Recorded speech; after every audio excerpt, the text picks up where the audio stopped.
Buenas tardes. Bueno, como lo decía el amigo, tengo la responsabilidad del sector de cultura en el Cono Sur, pero también tengo el privilegio de trabajar en la Villa Ocampo.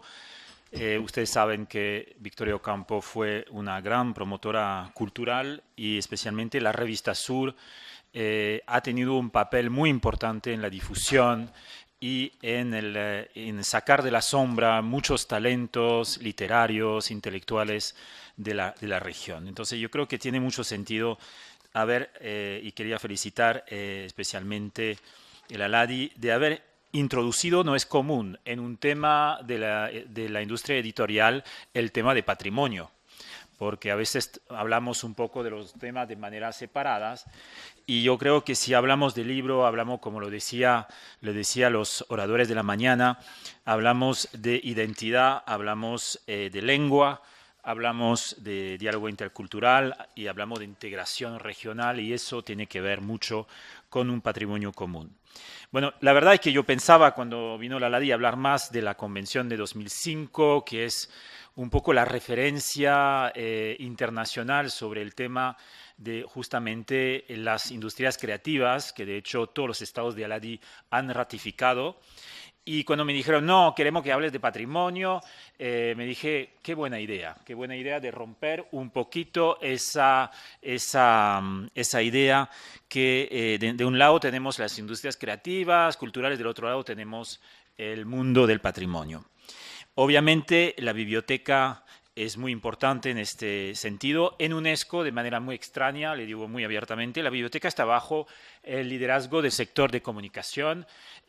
Nosotros en Cultura siempre tratamos de recuperar nuestro hijo abandonado del sector de comunicación, pero bueno, ahora lo compartimos. Biblioteca es a la vez es para nosotros un actor en la política cultural muy importante y eso quería decirlo un poco, explicarlo un poco por qué las bibliotecas son fundamentales para nosotros, que es el tema de esta tarde.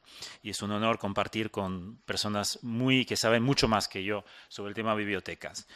Bueno, en primer lugar, rápidamente decirle que la noción de patrimonio es una noción muy reciente en la historia y la verdad es que las bibliotecas fueron objeto de destrucción por los poderes políticos a lo largo de la historia porque tiene un valor político simbólico esencial y hasta en la actualidad se acuerdan que la destrucción de la biblioteca de Sarajevo, la destrucción de la biblioteca de Bagdad no fueron actos casuales, fueron realmente una voluntad de borrar la memoria y la historia y algunos hablan hasta de genocidio cultural.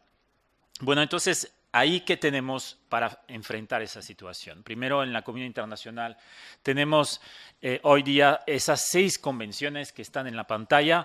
La de la Convención 2005, la última, el CERLAC ya lo habló, sin designarla, pero todas las acciones que se hacen en el marco para el fomento de la edición editorial es una acción concreta de la implementación de la Convención de 2005. Lo que se mencionó esta mañana, que se creó el conglomerado editorial con el apoyo de la UNESCO y de UNUDI hace 4 años en Uruguay, se hizo en el marco de esa convención. Entonces, realmente esa convención es la más reciente y de hecho hemos hecho una evaluación de los 10 años de implementación de esa convención, que no le voy a desarrollar, pero que creo que sería importante también hacer esa evaluación de la implementación en América Latina y el Caribe y lo que tenemos el proyecto de hacer con la Carta Iberoamericana de la Cultura, que va a celebrar sus 13 años también, para ver un poco qué impacto ha tenido esa convención en la región.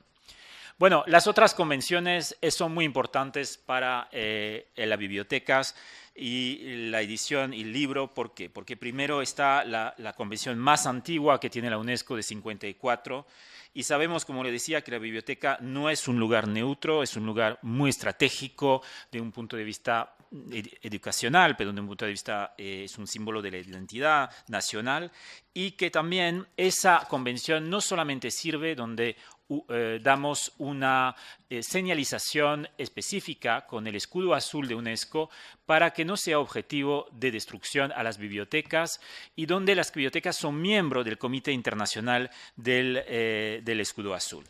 Esas medidas no sirven solamente en tiempo de guerra porque son medidas preventivas que sirven especialmente cuando hay también situaciones graves, como pasa, por ejemplo, en Chile con los terremotos. Son situaciones privativas donde todos los actores que implementan esta convención pueden tener más preparado frente a la posible destrucción de la biblioteca. El segundo punto es un punto importante, es el tema del tráfico ilícito de bienes culturales. Los museos y las bibliotecas son los primeros, digamos, las primeras víctimas de ese tipo de tráfico, que le recuerdo que es uno de los tráficos más lucrativos después de la droga que existe en el mundo. No todo el mundo tiene conciencia que robar un libro en la biblioteca es un delito muy grave, no solamente en términos de derecho privado, porque hay un propietario, en términos de borrar un elemento de la memoria colectiva. De hecho, hace poco, recientemente, la División de Protección del Patrimonio Cultural de la Interpol en Argentina secuestró un libro antiguo que data de 1748, italiano, que había sido robado y que estaba a la venta tranquilamente en una librería del barrio porteño de Recoleta. Entonces vemos que es un desafío también para los bibliotecarios, que son realmente frente a esa situación, en una situación donde el tráfico es más y más poderoso y además alimenta a algunos grupos como grupos alimenta o digamos apoya a algunos grupos como grupos terroristas. También, bueno, todo el mundo conoce la Convención de 72 sobre Patrimonio Mundial. Hemos registrado 73 sitios de Patrimonio Mundial que están vinculados a bibliotecas. Y eso es un gran desafío porque la biblioteca no es solamente importante por el contenido, pero también porque es un lugar, a veces un espacio cultural, un espacio social muy importante. Algunas ya no existen, algunas son de referencias. Es importante saber que para UNESCO no solamente son importantes las bibliotecas que están en las listas de Patrimonio Mundial, porque el artículo 5 de la Convención obliga a establecer una protección para todas las bibliotecas patrimoniales, no solamente las que fueron reconocidas Patrimonio Mundial. Algunas son muy emblemáticas, como la de Alejandría, que si bien no es siempre una referencia, la Biblioteca del Monasterio de Waldensen en Baviera, la Biblioteca Nacional de Nueva York, que no todos están en la lista de Patrimonio Mundial, pero que todos tienen un valor patrimonial, no solamente por su contenido, pero también por su edificación. Y ahí quería decir algo muy importante. Bueno, acá tiene algunos ejemplos de bibliotecas muy importantes, como la de México, que es de Patrimonio Mundial, o la de Alejandría, que no es en la lista de Patrimonio Mundial, pero que es una referencia para todos los bibliotecarios de hoy.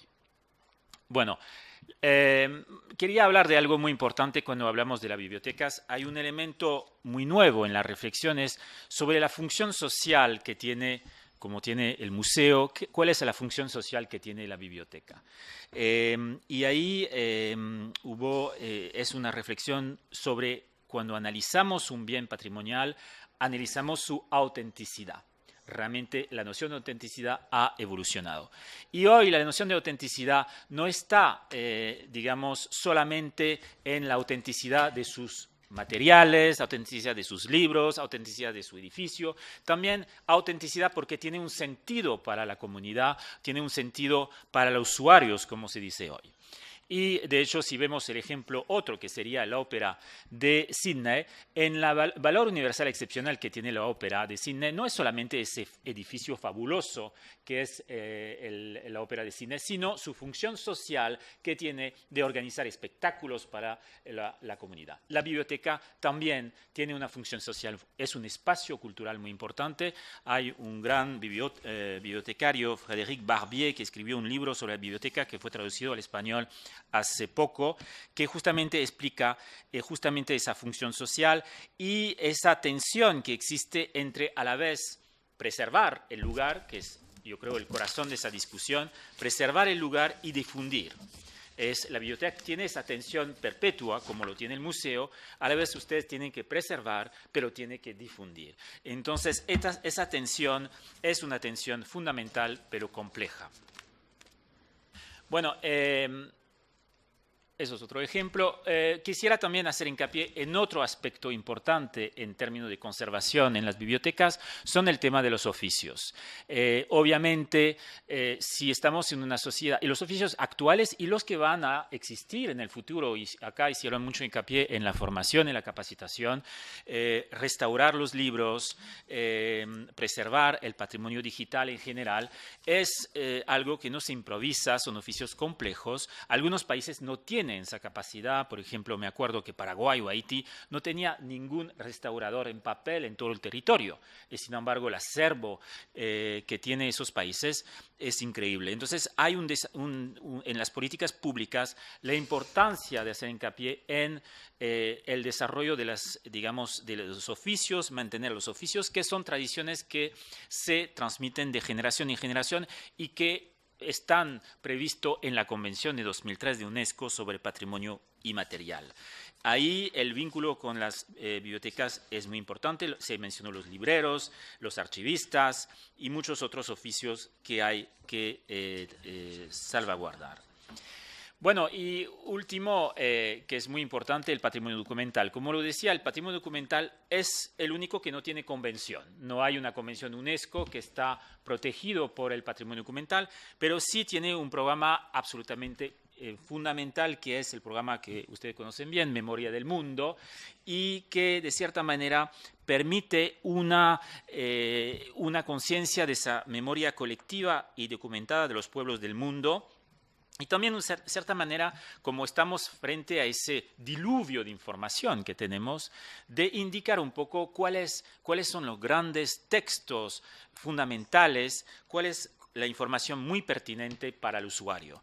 De cierta manera, tiene ese papel orientador el programa Memoria del Mundo, que se encuentra en las bibliotecas, los archivos o los museos. El patrimonio documental también, bueno, acá hay muchos ejemplos que fueron inscritos en la lista de Memoria del Mundo. Recientemente lo de la Guerra de la Triple Alianza en Uruguay, perdón. Podemos mencionar el Fondo Documental de los Jesuitas de América, que reúne testimonios revelantes de la historia de las Antillas argentinas, que está en Córdoba y que de hecho está vinculado a un sitio de patrimonio mundial que son las estancias jesuíticas. Bueno, entonces ese programa muy importante también está vinculado a ese programa muy importante de la Biblioteca Digital Mundial, elaborado por la UNESCO desde el año 2009, si no me equivoco, y que realmente permite, cuando hablamos de integración regional, permite una información entre las culturas. De hecho, Europa estableció lo que se llama la Europeana, que es también una biblioteca digital que promueve la diversidad cultural de toda la Unión Europea. De la misma manera, podríamos imaginar una biblioteca digital para el continente americano o latinoamericano. Ese programa es fundamental. 2 países latinoamericanos forman parte de ese proyecto, que yo creo que son Chile y Brasil. Bueno, yo quisiera hablar también de la destrucción, porque desafortunadamente está en la actualidad, y yo tengo como la obligación de decir que si bien esa destrucción no se ha operado en nuestro continente, sí tiene un impacto sobre nuestro continente, porque muchas de las destrucciones fueron obras también latinoamericanas, como fue el caso de las bibliotecas de Siria, que fueron muy afectadas y donde muchos elementos de la cultura latinoamericana han sido desaparecidos. De hecho, se creó hasta una biblioteca subterránea en Siria para salvar ver cómo los pueblos tienen esa voluntad de salvar ese patrimonio hasta enterrarse bajo la tierra para evitar el bombardeo de eso. El ejemplo de Malí fue increíble, la destrucción de los manuscritos, que en gran parte fueron destrozados, otros fueron recuperados. La UNESCO ha lanzado, y yo invito también a la Ladi y todos nosotros de forma parte de esa campaña Unidos por el Patrimonio, de participar en esa gran campaña contra el patrimonio, que son bibliotecas, que son archivos y que son todo el acervo, que son la inspiración de la próxima creación editorial de lo futuro. Sin memoria, sin bibliotecas, no tendremos una edición, una industria editorial de calidad, porque está basada en la historia, en la inspiración de lo que están en las bibliotecas o en los archivos. Bueno, yo siempre hablo del Observatorio de Biocampo porque, primero, porque el papel en esta región, el papel que ha tenido Victoria Ocampo en este campo fue fundamental, fue una gran promotora de la edición editorial, de la edición, y también de los autores que eran desconocidos. Hoy tratamos de seguir su legado en Biocampo como un lugar. También se habló esta mañana de la falta de visibilidad. Yo creo que un proyecto con Biocampo trata de dar visibilidad a los nuevos talentos. Invitamos grandes autores, invitamos grandes intelectuales para que realmente se conozca y se dé visibilidad a lo que están en sus libros o lo que van a publicar o han publicado. Voy a terminar con eso, con una última reflexión, porque la verdad, más que una intervención, más elementos para reflexionar el patrimonio de las bibliotecas. Las bibliotecas también contribuyen mucho a los objetivos de desarrollo sostenible, en el sentido que vimos que la biblioteca puede ser, en las políticas públicas, una herramienta para erradicar o, luchar contra la pobreza o la exclusión social. En este sentido, el ejemplo del Parque de Bibliotecas de Medellín, que fue creado en los barrios más marginados de esta ciudad, demuestra cómo la propuesta de una biblioteca puede ayudar a revertir una situación muy grave de marginación, de violencia que ha tenido esta ciudad en los últimos años. De hecho, otros países se inspiraron de las bibliotecas de Medellín, de ese parque increíble, como es el caso de Brasil en las favelas de Río, o hasta Venezuela en Caracas. Entonces vemos que las bibliotecas, su papel hoy es fundamental. A veces vemos esos presupuestos de bibliotecas que bajan, las bibliotecas vacías, la nueva tecnología que la cuestionan, y de repente la vemos resurgir y dando una respuesta increíble a problemas sociales graves, como es el caso de la violencia en Medellín. Gracias.